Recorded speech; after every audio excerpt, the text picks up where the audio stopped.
Alrighty guys, this past week we really got a good foot in the door with the traditional method, the American algorithm for multiplication.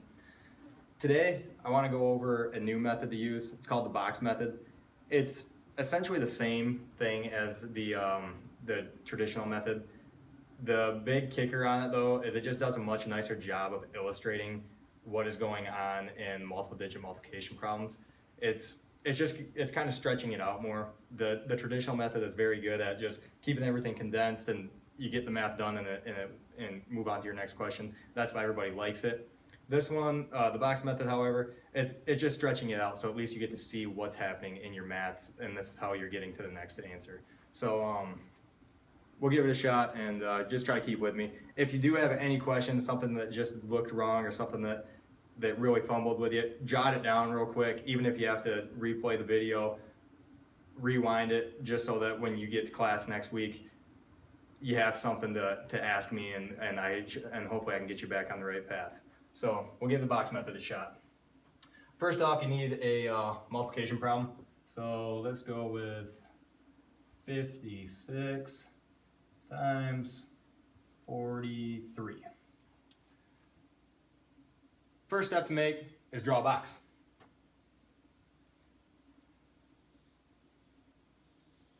That's pretty neat. Next step, you have to make quadrants in the box, and the amount of quadrants that you make is just off of how many digits are in the problem. So we can see we have 1, 2, 3, 4, 4 digits, so we need 4 quadrants. Next step that we make, we have to separate each number that is in our multiplication problem. And so like essentially 56 is really 50 plus 6, right? So we write down 50 plus 6. And just kind of going off of that, 43 is really 40 plus 3. 40 plus 3. And this works a lot like Battleship. If any of you guys have ever played Battleship, you're just multiplying, you're going down. So 50 times 40 goes in this one, this quadrant, 50 times 3 goes in this quadrant, 60 times 40 and 60 times 3. It's really quite simple. I like to work left to right. Some people go top to bottom. The answers are going to be the same no matter what, it's just your preference. So first off, we'll start with 50 times 40. We see that we have two zeros, so 1, 2, and then 5 times 4 is 20. Next step, 40 times 6.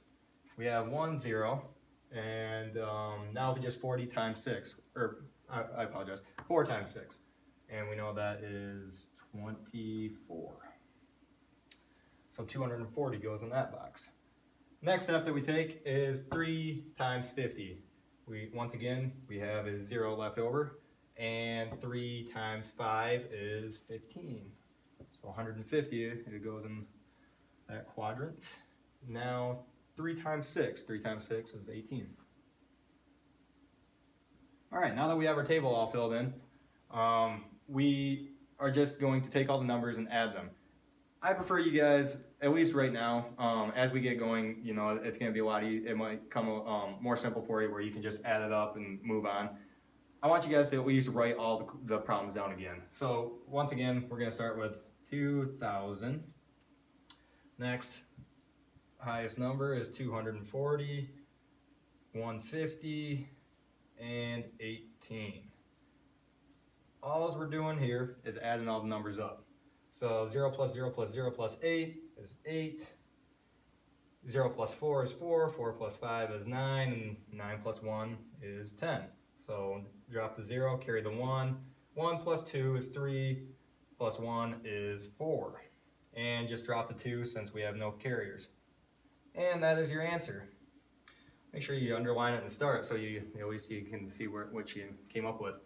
Once again, as you can tell, compared to what we've been doing in class this week, it's definitely more stretched out. But for the main cause of using this method is just to get to see what is going on with your math.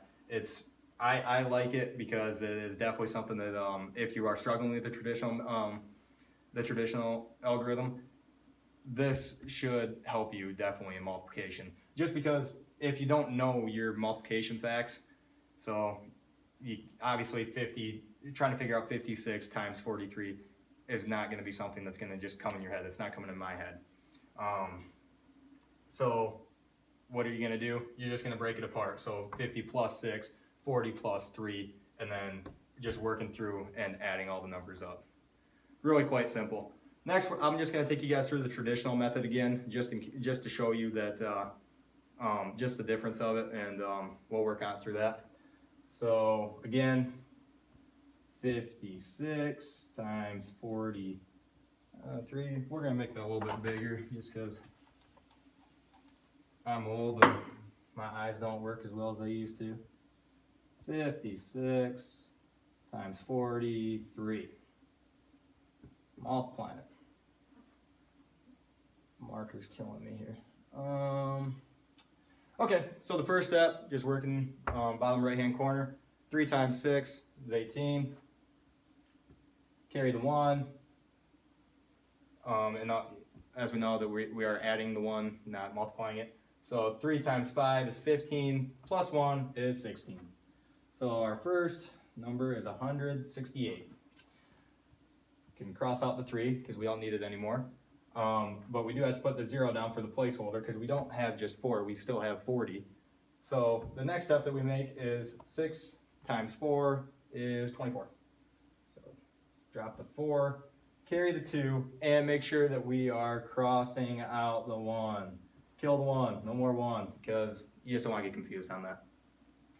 So next step, 4 times 5 is 20, plus the 2 that we have carried is 22. So 22. Make sure everything lines up. So it's going to be a nice easy math for you. It looks like it does, that's great. So first step that we make is 8 plus 0 is 8.